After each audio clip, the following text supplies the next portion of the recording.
Consequências do pecado.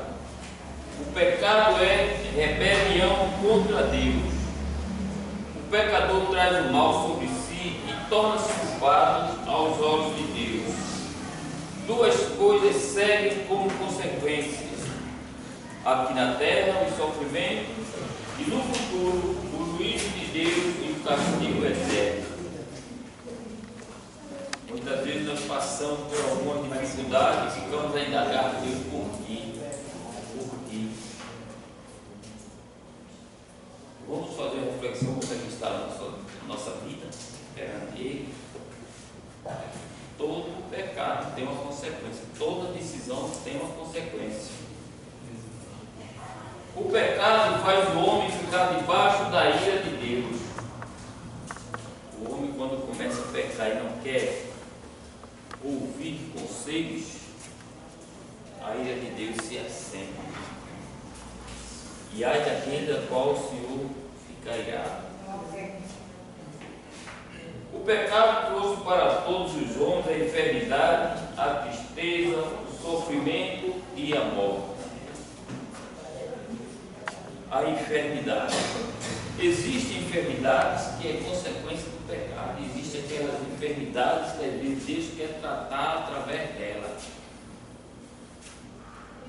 Há muitas pessoas que não são bem esclarecidas e assim, e Jó? A consequência do pecado de Jó. Jó não pecou. Jó foi o homem que foi Deus que justificou. Só que Jó entrou ali em cena para mostrar a soberania de Deus. Quando Deus disse assim: você pode tocar nele, tirar tudo dele, só não toque na alma que lhe pertence. E diz: até o diabo é mais obediente a Deus do que muitos crentes. Quando a gente vai analisar direitinho esse fato, quando Deus diz ao diabo: tire tudo dele, só não toque na alma que me pertence. Aí Deus está dizendo a mim aqui: olha, não vai por aí, não faz isso que não me agrada. E ela continua fazendo, ele continua fazendo, desobedecendo a Deus, e quer uma vida próspera. Quer uma vida próspera. E nós sabemos que a desobediência, o pecado vem da desobediência. As pessoas, quando começam a pecar, chega um momento que ela errou tanto na vida que ela vai se sentir isolada e vai ficar triste. Porque ninguém passa a confiar mais. Ninguém vai se aproximar. Por quê? Porque as atitudes que tomam faz com que as pessoas se afastem. Vai ficar isolada, vai ficar triste. Aí vem a depressão, vem outras enfermidades que não apresentam no físico, mas apresentam no psicológico, que é pior. Quando é físico, você ainda vai no remédio, então, quando é psicológico. O sofrimento e a morte. O pecado só é curado com um remédio: o sangue de Jesus Cristo. O sangue de Jesus é que cura todo o pecado. Nada mais. O tópico 5.1: a morte. A Bíblia diz que por um homem só entrou o pecado no mundo, e pelo pecado a morte. A morte física do crente, embora o crente em Cristo tenha certeza da vida ressurreta, não deixará de experimentar a morte física. O crente, porém, encara a morte de modo diferente do incrédulo. Que morte é essa? Tão pouco tempo. A morte física é o fim das atividades vitais do ser humano na terra. É vista nas Sagradas Escrituras como a consequência primordial do pecado.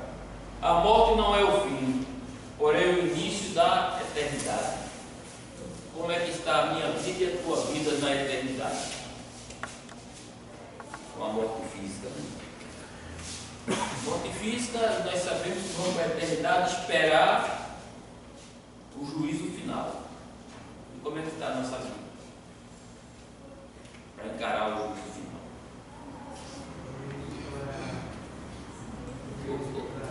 para condenação eterna para a vida eterna no céu. No caso, o juízo do crente é o tribunal do Cristo.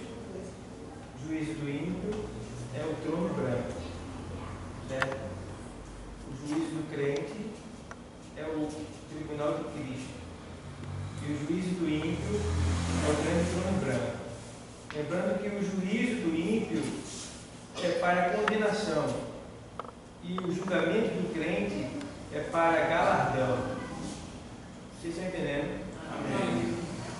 Dois juízos, um do ímpio e o da igreja, que é o crente. Ele está falando aí sobre o juízo.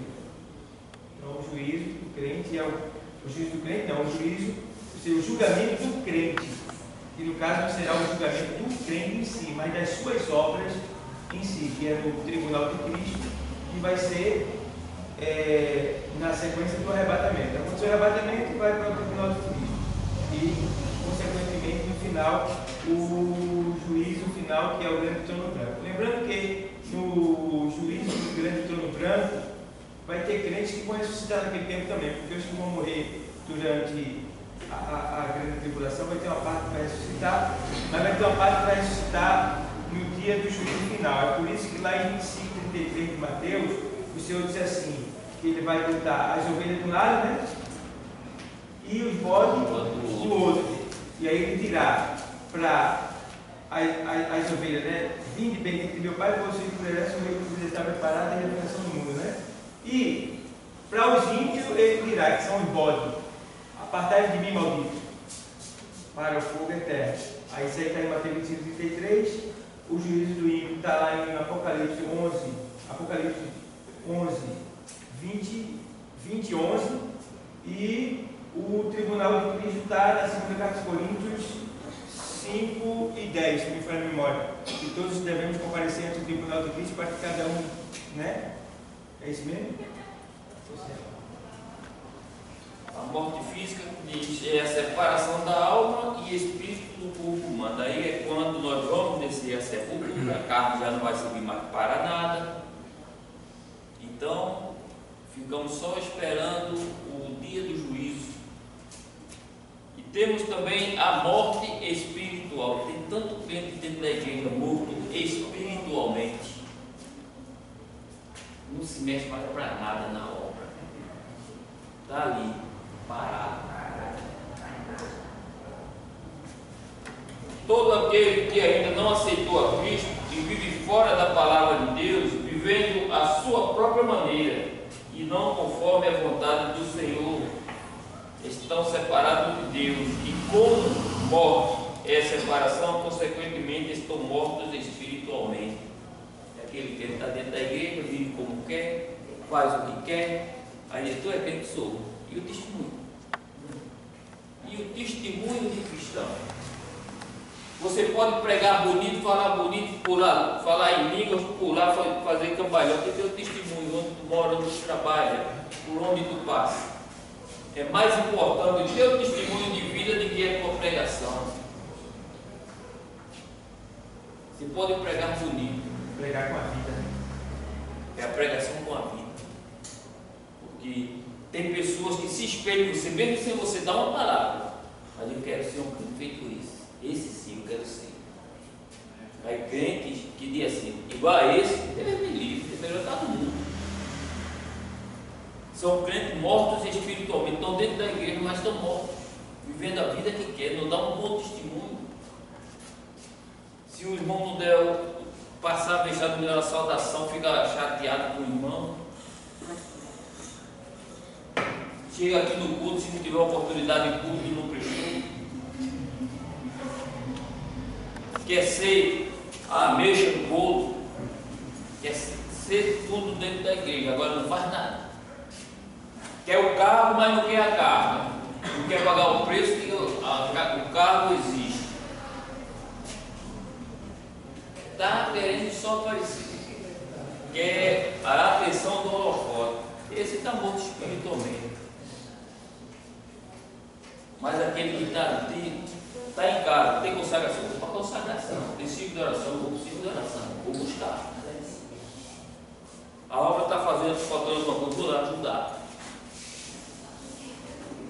Mas tem pessoas dentro da igreja que só faz as coisas se você mandar, não é nem pedir, mandar. E quando você pede, vou ver se dá, e você vai vir voltar e vai dizer assim, vou ver se eu te levo. Porque para fazer para mim, tu vai ver se pode. Para o Senhor a gente tem que dar o melhor. A gente quando estava no mundo vestia a melhor roupa para ir para as festas, botava o melhor perfume, iria sair abalando. Por que para fazer para o Senhor a gente também não faz assim? Dá o melhor. Quer dar a sobra. Pessoas mortas espiritualmente, que não têm aquele fervor pela obra do Senhor. Quer viver como quer. A morte espiritual é a quebra da comunhão entre o homem e Deus, e consequência do pecado. Vamos ver lá em Tiago, capítulo 1, versículo 15. Amém. Carta de Tiago, capítulo 1, versículo 15.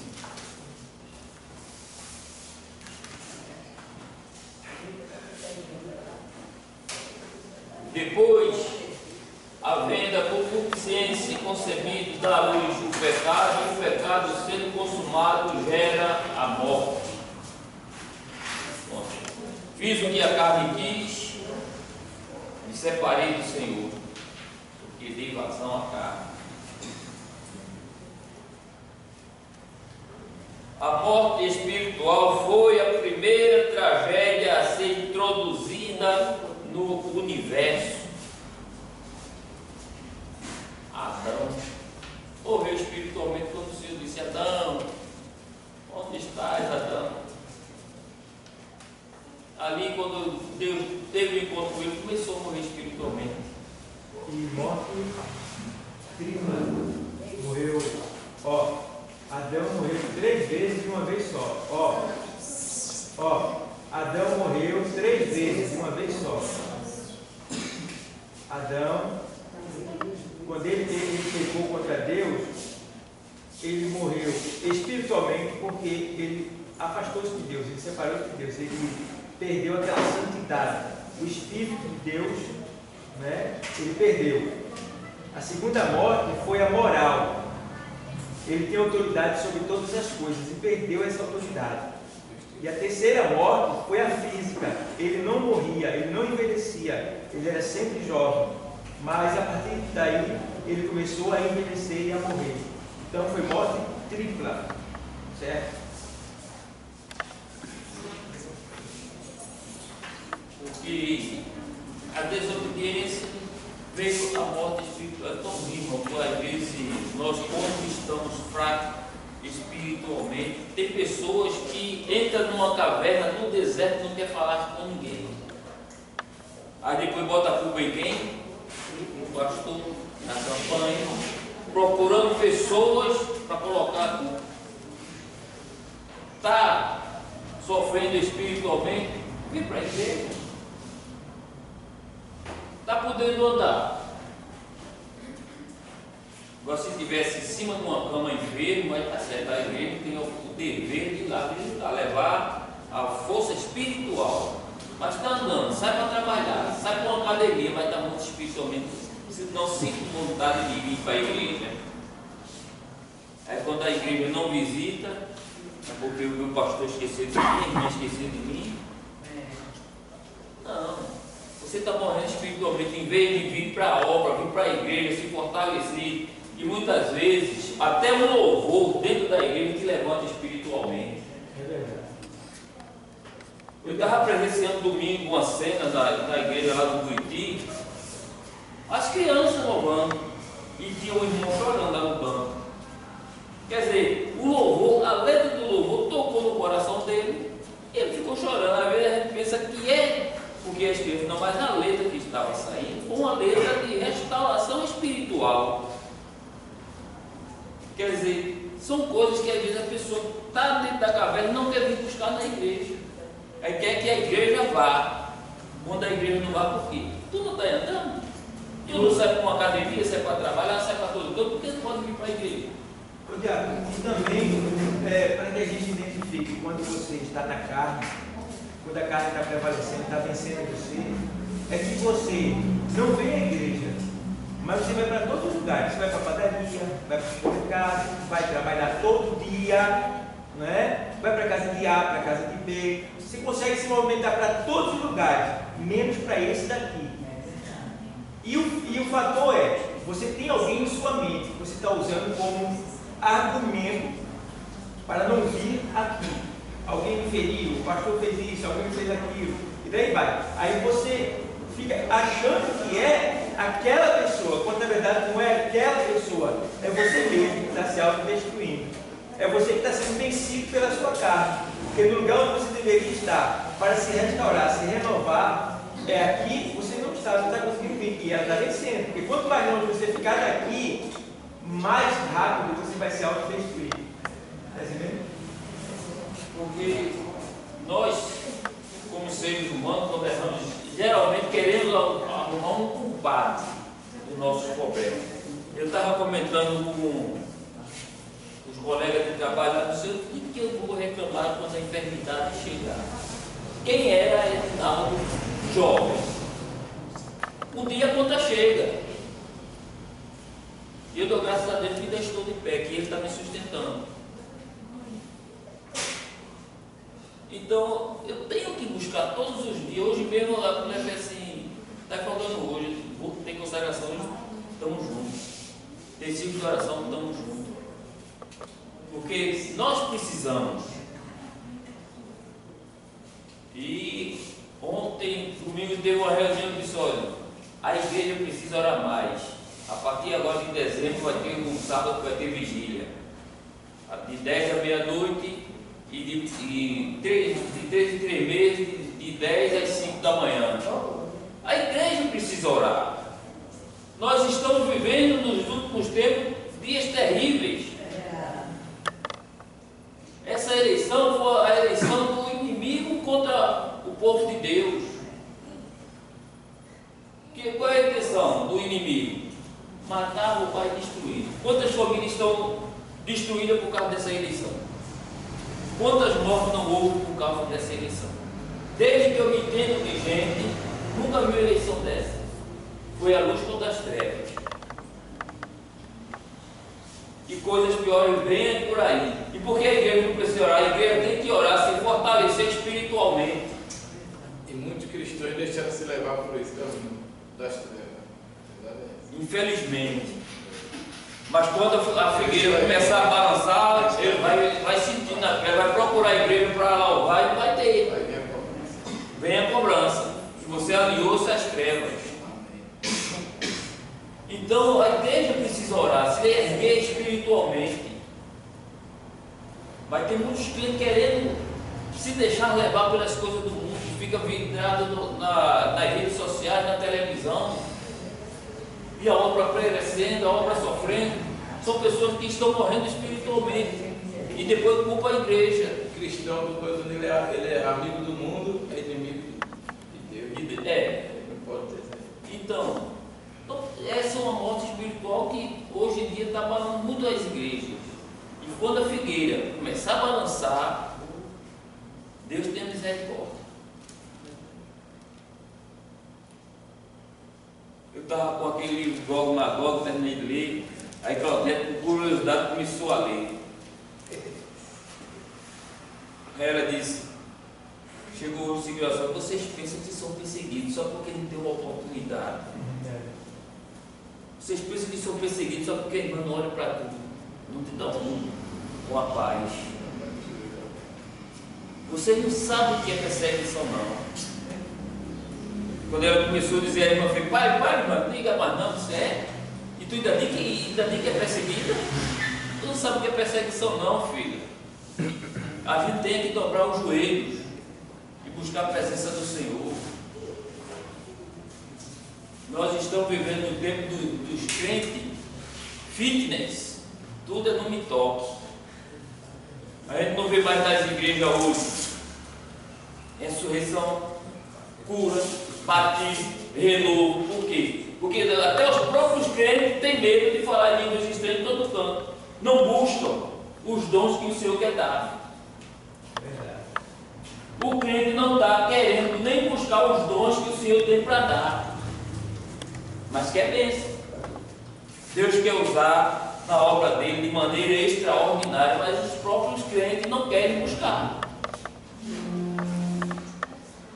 Aí digo, pastor, ore por mim, pastor. Aí quando o pastor diz, tem ciclo de oração hoje, vai lá, vem? Não vem, mas está em casa.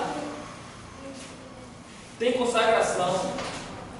Às vezes Deus trabalha na vida das pessoas. Eu estou cumprindo até da minha bem em casa. Deus está trabalhando aqui na igreja, no ciclo de oração, e as irmãs não percebem. Irmã Claudete, a senhora vem, irmã Claudete está doente, o que tem que fazer é você. Irmã Claudete não é sua muleta não, você é que tem que fazer, e o Senhor quer te preparar para fazer. Glória a Deus. Aleluia. E assim, irmã Claudete, como fazer? Faça do jeito que o Senhor quer. Toda vez que Deus quer levantar alguém, quem paga o pato é ela. Digo, minha vez, Senhor, até quando? Logo 2 ciclos de oração, uma do lado do outro. Aí eu disse, mas irmão, sabe o que é isso? É Deus trabalhando na vida de você para vocês tomarem posição de dirigente. Que irmã Claudete não é para sempre, não. Ela é dirigente, não vai ser eterna dirigente, não. O cargo não é vitalício, não. Deus quer levantar mulheres, mas as mulheres dizem, eu não posso, eu não sei. Não pode, não sabe. Mas não sabe mexer no celular, fica nas redes sociais. E por que não sabe fazer a obra do Senhor? Nós muitas vezes colocamos as dificuldades em nós mesmos para não fazer a obra do Senhor. Tinha uma irmã para dar uma palavra, eu não sei não, tu não lê Bíblia não. É verdade. Eu disse para uma irmã, disse, olha, a senhora é esposa do diabo. Se lhe chamar na igreja, não é para louvar não, que para louvar já tem uns grupos de louvores, é para dar uma saudação. A igreja precisa da esposa do diabo uma palavra. A esposa do presbítero quer uma palavra, não é louvor não, louvor tem os grupos. A esposa do pastor quer uma palavra. Que ele diz assim, esse pastor não ensina a esposa dele a ler a Bíblia não, é? Que só sabe, só chega para louvar. Esse diabo não ensina a esposa dele a ler a Bíblia não, é? Dirigente de órgão é palavra, não é louvor. Porque você para estar dirigindo a obra, o órgão, você tem que ter palavra, ler Bíblia. Mas hoje as pessoas não querem. Querem um carro, mas não querem a carga que o carro existe. Quando o Bruno começou a tomar conta das crianças lá em cima, eu disse a ela, vem cá, você está tomando conta das crianças. Não pense que quando você se apresentar com suas crianças numa igreja, não vão te chamar para louvar não, porque vai louvar as crianças. Você vai dar uma saudação, viu? Obrigado, meu diabo. Então, pense. Porque você está liderando, quer ouvir uma saudação de você, uma palavra, uma mensagem. Porque você é líder. E líder tem que ter o manejo da palavra. Quando Paulo disse a Timóteo, domine bem a palavra. Timóteo não era jovem, não precisou um ancião não, um jovem. Deus está usando os jovens também dentro da igreja, e os jovens têm que aprender a ler a Bíblia, que é para levar uma mensagem. Que a obra está crescendo, precisamos de jovens na obra, jovens de palavras. No culto e festividade de jovens não está indo buscar pregador lá fora não, o jovem tem que se aprimorar dentro da igreja, ouvir os seus líderes, pedir explicação, tirar dúvidas para levar uma mensagem, para não morrer espiritualmente, ficar só daquela mesmice. Me deu a oportunidade de louvar o hino. Tem uma palavra, que tem alguém dentro da igreja precisando de uma palavra tua. Mesmo que você saber que eu não sou pregador, você não é pregador, mas quem vai te usar é Deus. Aleluia, glória a Deus. E é engraçado como Deus confirma as coisas, né? Estava vendo com o nosso pastor da Kombi e a gente está justamente conversando sobre isso.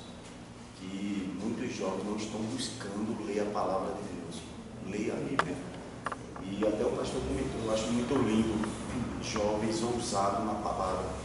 Quando vai pregar a palavra é usado pelo Espírito Santo de Deus, né? tenho trabalhado com esses jovens aqui, eu sou líder dos jovens, da Uma Brava Geral, e teve uma oportunidade de fazer um esforço com eles, lembram? E uns desenvolveram, outros não desenvolveram. Eu sempre digo, leiam a Bíblia, que a base é a Bíblia. Não adianta vocês, eles são super dispostos, precisam deles, eles estão aqui para trabalhar. Mas o que adianta a obra sem estar lendo a palavra? Esse é como o nosso diário está dizendo. A gente precisa muito que os jovens busquem a palavra, busquem ler a Bíblia para que eles possam se edificar. Lá na frente a gente não precisa de pregador. A gente viu um Kaique, viu uma Júlia, viu um Eric ali pregando ali em cima, né? E eles têm talento para isso. Tem Talento para isso. Basta se dedicar mais um pouquinho. Eu não estou buscando a orelha de ninguém, estou pedindo que Deus abra os entendimentos, desperte o desejo em vocês e vocês leem mais. E grandes coisas Deus vai fazer na vida de vocês. Aleluia. E através de vocês vai se salvar muitas vidas. Aleluia. Glória seja da sua santo de Jesus. Jovem, não fique com medo. Muitos dos teus amigos vão querer dizer para aí, tu é careta. Não, você é de Deus. Você é de Deus. Então tem pessoas que estão morrendo espiritualmente porque não procuram os dons de Deus. Não procuram Deus, qual é o melhor dom que eu tenho, que o Senhor tem para me dar, para eu fazer a tua obra. Busque que Ele vai dar, Ele vai mostrar, e busque e faça com zelo.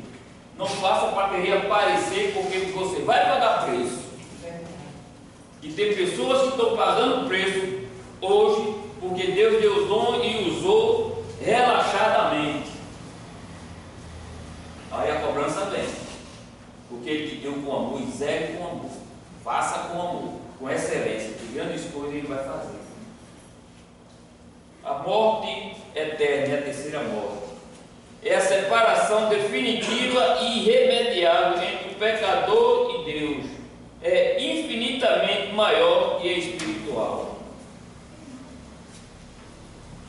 A morte eterna.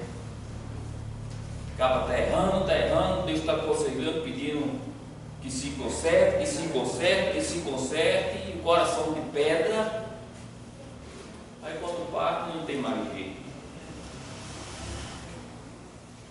Quando o homem vive aqui na terra sem servir a Deus, está morto espiritualmente, como já falamos antes.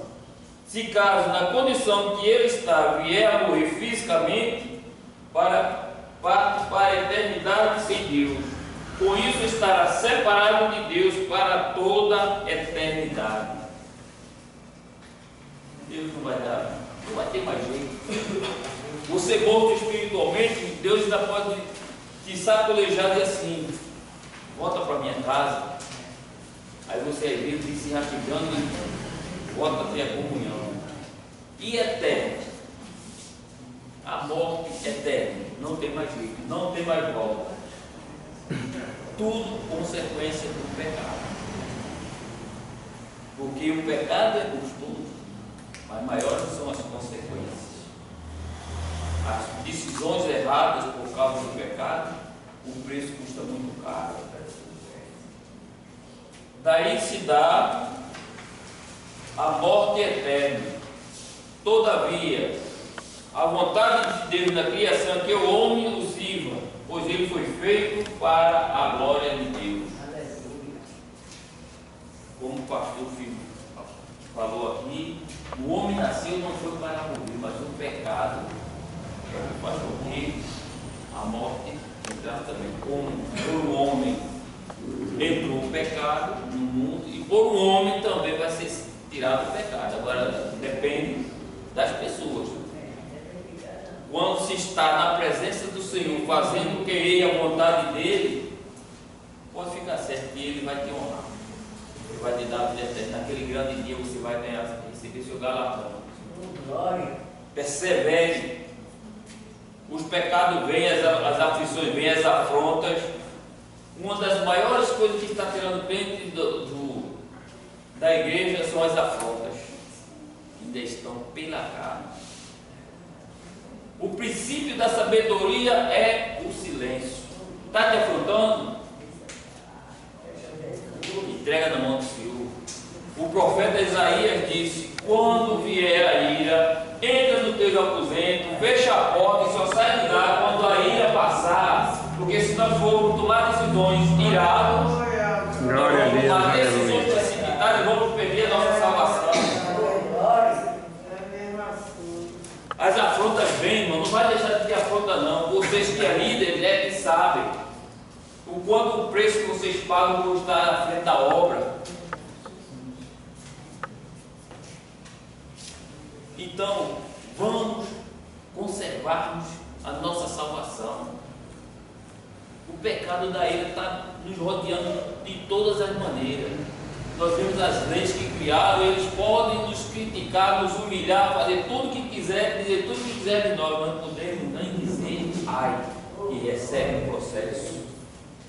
Eu trabalho com um rapaz que ele disse: se minha filha quiser ser um homossexual, eu abraço ela de cima. Mas se tua filhinha de 13 anos entrar no sanitário dela e entrar 2 homens dentro, eu vou tomar decisão, eu digo, tu sai com o processo. E como? Tu vai sair com o processo. E, dependendo das tuas palavras que tu disser lá dentro, já sai com o processo. E o problema deles é ser contra o crente. Ele pode esculhambar todos os crentes, mas você não pode dizer nada. Então, nós estamos presos num sistema que nós devemos medir até as nossas palavras quando formos conversar, para nós não perdermos a nossa salvação. Meditando nessa palavra, eu hoje, como o Senhor veio a dizer sobre isso, né, sobre as afrontas, o Espírito Santo veio me relembrar sobre quando o povo de Israel se encontrou cativo lá no Egito, 400 e poucos anos, e deu a entender que eles ficaram aceitando todas aquelas afrontas.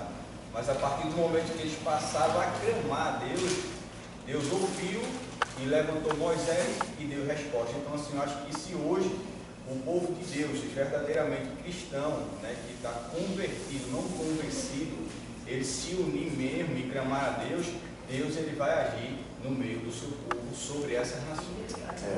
Porque, na realidade, o crente, quando ele está firmado na palavra, na fidelidade com o Senhor, quando se levanta essas afrontas, que ele dobra o joelho, Deus já começa a tomar providência.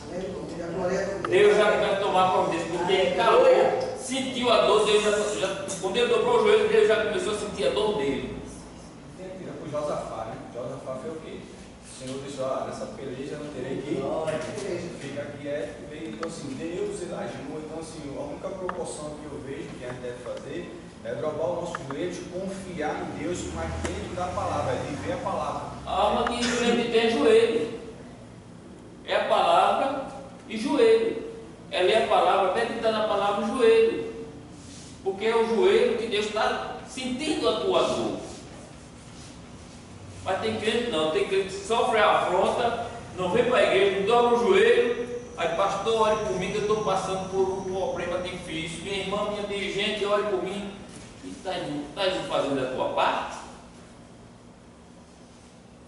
Tem isso, hoje também está assim. O crente está tendo preguiça de orar e fica mendigando a oração de outros. Porque o poder que o pastor tem, a unção que ele tem, Deus pode usar um também no momento de dar uma palavra. E tu está fazendo a tua parte?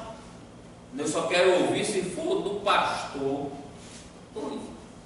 E aí na igreja tem o pastor. Como eu disse antes, louvou 3 grupos oficiais, quando as crianças louvou, o irmão começou a chorar. Precisou da palavra do pastor? Não.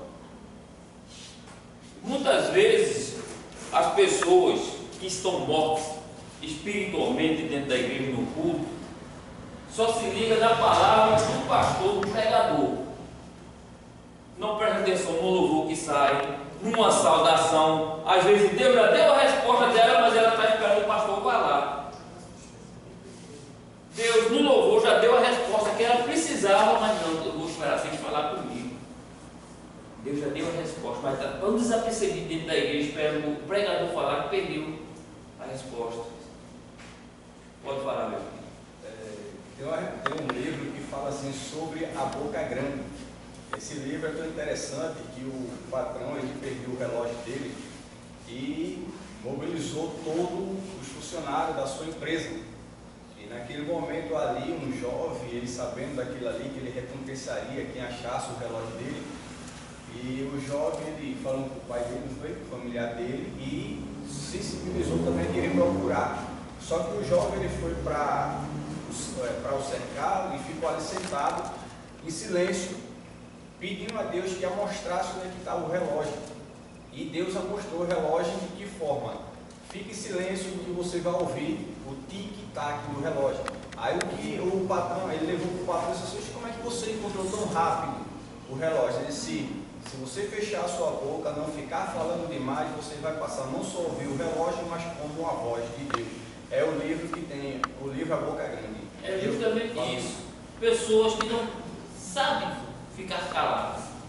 Existe uma frase de um dos pensadores que diz assim: é melhor silenciar até que te peça uma palavra do que falar até que te silencie.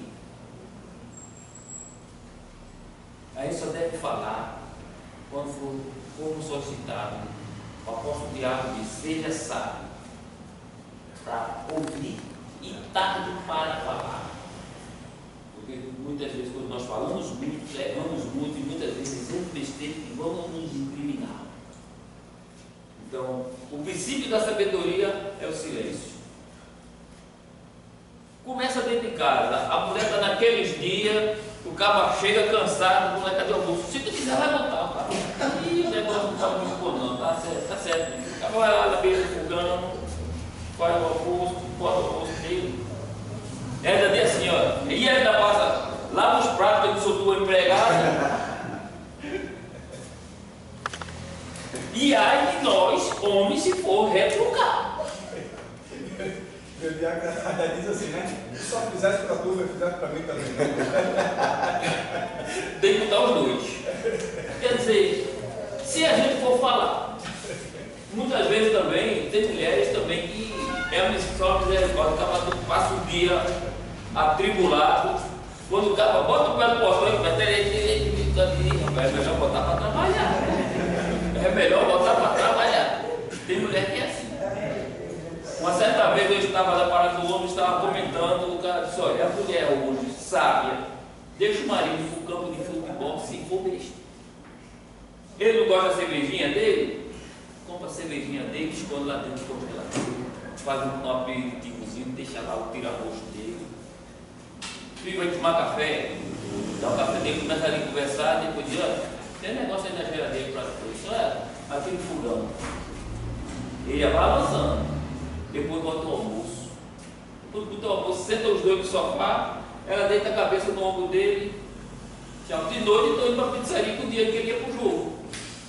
Mas tem mulher que eu estou com vontade para o jogo, aí começa. Soltar os cachorros, acaba de. Aí é que o inimigo gosta. Vai-se embora. E não tem hora para voltar. Porque já está sabendo o que é que vai ouvir quando chegar em casa. Tudo é sabedoria, é fechar a boca. E muitas vezes a gente ganha guerra pelo silêncio. E quando a mulher começa a falar e você está calado, ele vai dizer assim: não precisa nem para discutir, que não fala nada. Mas você está ganhando a guerra no cansaço, no silêncio.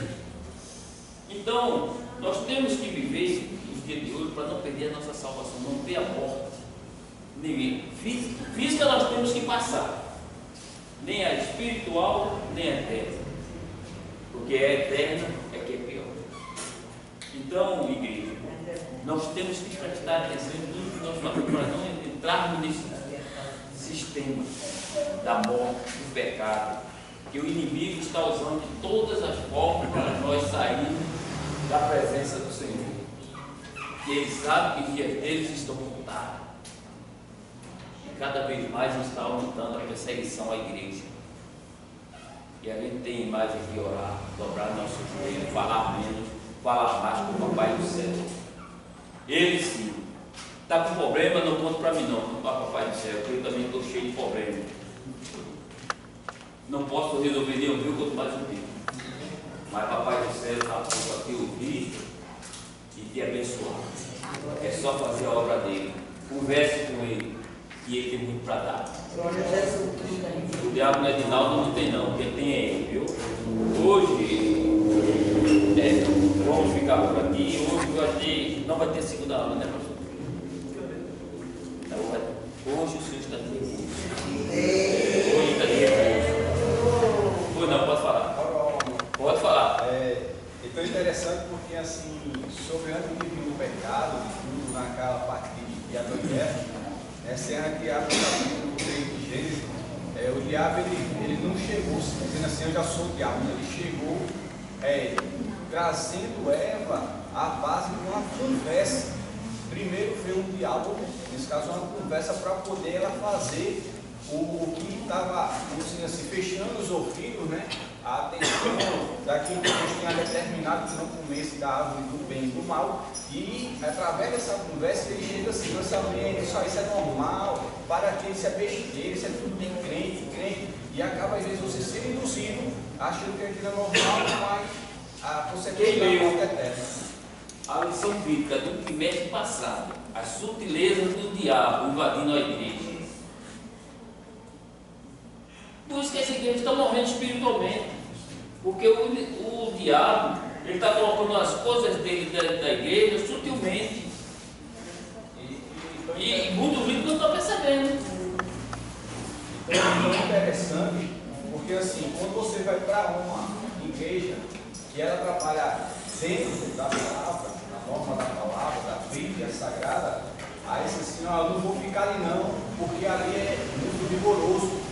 E hoje, outras igrejas, eles assim, podem vir como você está e pode continuar como você veio. Não mostra a mudança.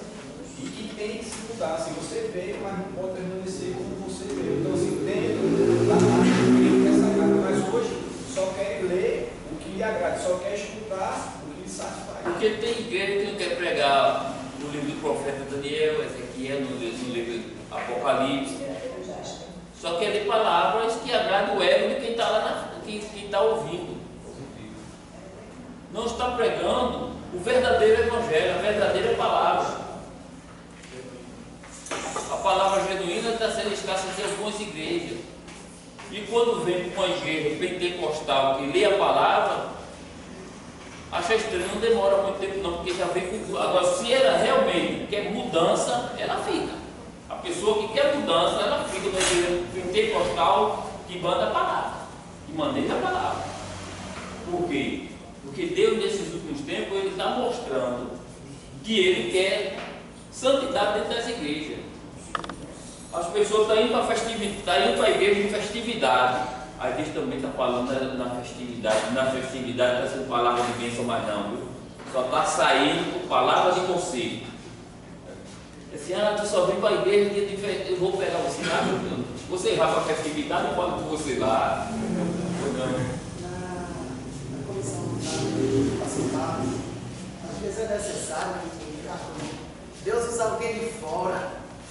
E chegou uma pastora lá, eu orando, e o Senhor disse, olha, passa hoje um ciclo de oração diferente, deu a oportunidade daquela pastora para ela trazer a palavra.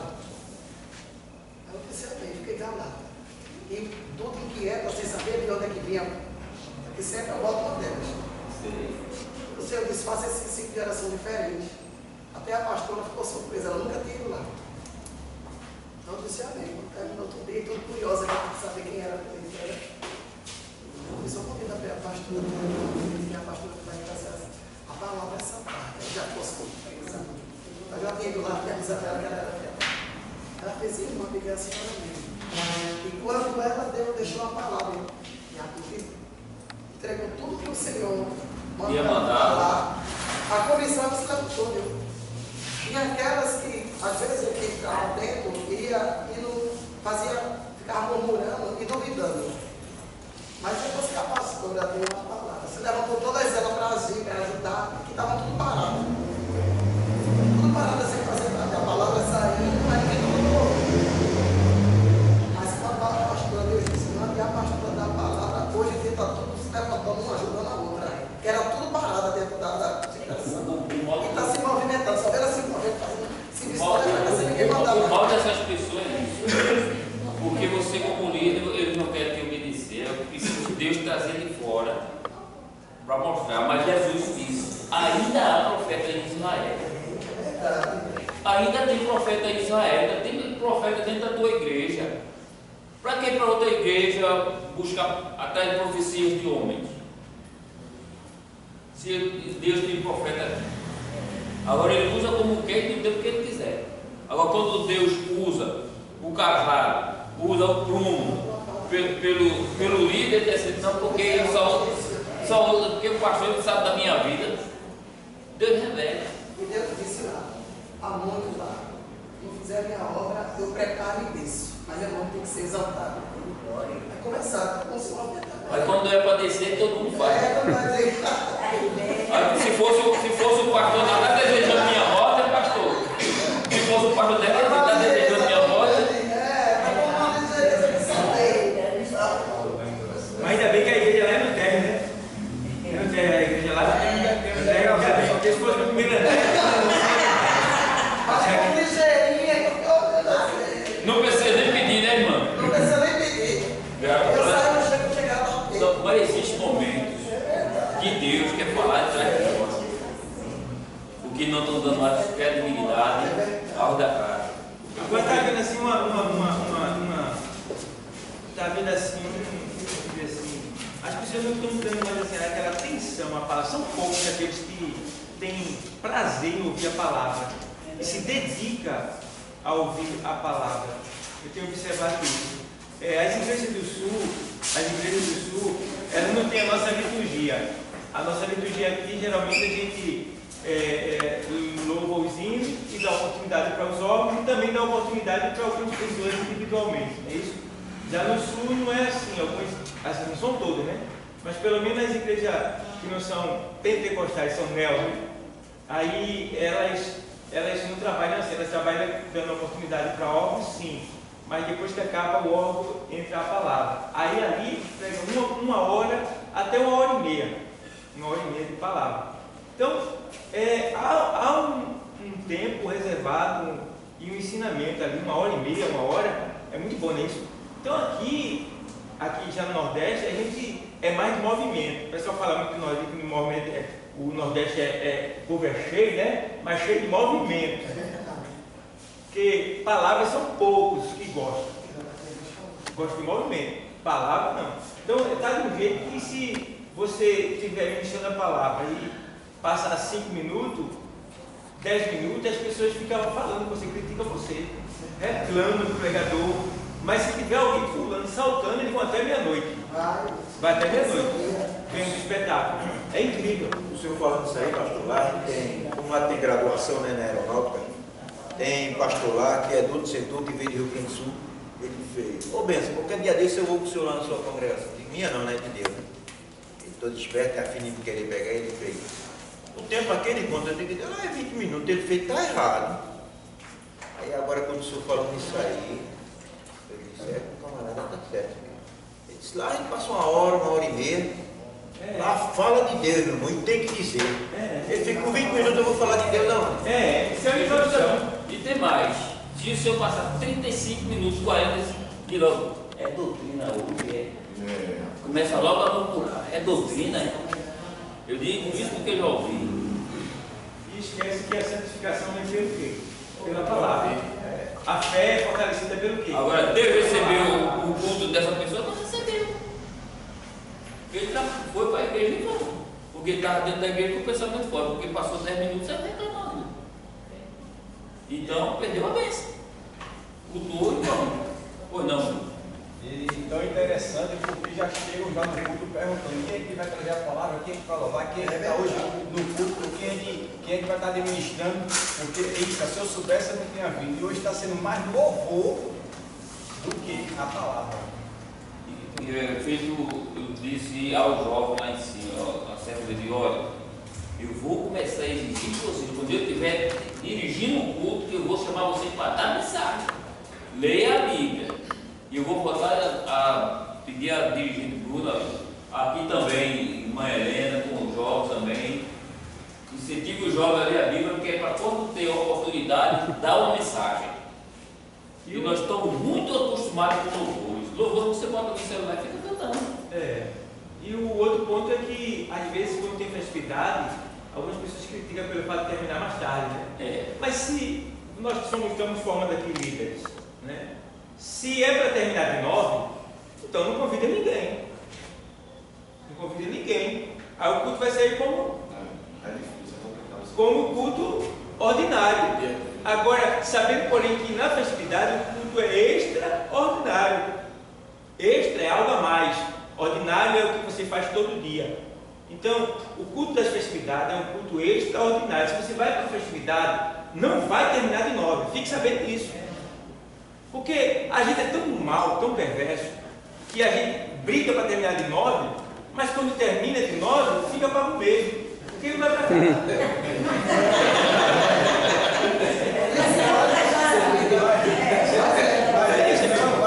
Como a gente tem bobagem com Deus.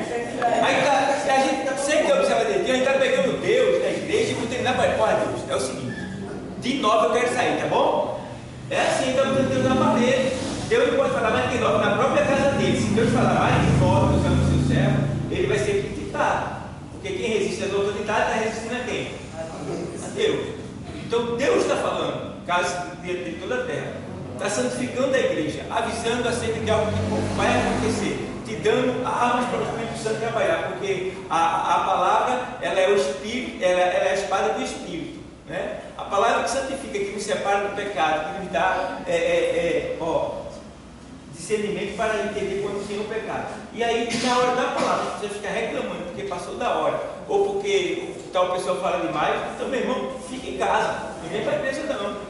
Não venha para a igreja, porque a igreja é lugar de ensinamento, é lugar da palavra. Deus tem que falar. Pode haver tudo, se não tiver palavra. E outra coisa que o pessoal gosta muito de dizer, escuta, antes da ministração da palavra, tem gente que fala errado, cuidado com essa linguagem. Antes da ministração da palavra, tem que dizer assim, hoje, se terminasse o culto agora, eu já estava satisfeito. Você está desprezando Deus. Porque a última palavra é de quem? Deus. Então, enquanto não houver a palavra oficial, Deus ainda não falou o que ele queria. Pode ter falado para você alguma coisa, mas para todos não. Então, todo mundo tem que aguardar a última palavra que vem de Deus. Tá bom, pessoal? A linguagem para a gente não fazer feio. Meu pastor, aí lá o senhor falando isso aí agora aí.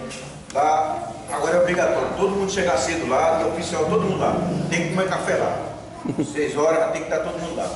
Como esse pastor veio de hoje, que ele é segundo tenente lá, e agora vai ser promovido a coronel, ele tem um negócio, quando começar a ler, vamos gente, entra para dentro. Aí todo mundo vai, é o tenente coronel, peraí, corre lá para debaixo do pé de árvore, fica atrás dos carros, vai deixar ele falar, quando está 7 horas da manhã. Não se escapa. Se o senhor ver dentro da sala lá, a mesa lá, né, para todo mundo depois pegar e se servir. Se tiver 20, o senhor conta muito. Mas quando ele termina que, oxe, meu Jesus, enche de oficial dentro ali.